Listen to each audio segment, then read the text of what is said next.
Let me teach you how to do the air compressor maintenance for the second time.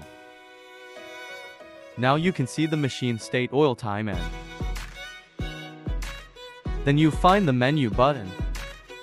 Then find the maintenance parameter. Then you can see all parameters.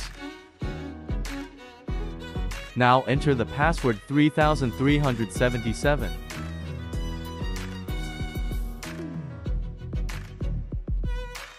Change oil runtime to 0. The second line, change oil runtime to 0.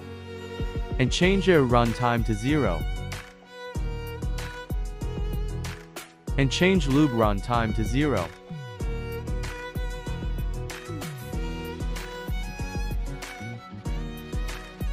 And you also need to change the air core filter limited time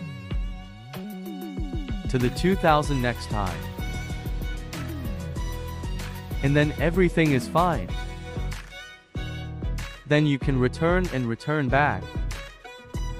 Then we finish the maintenance setting.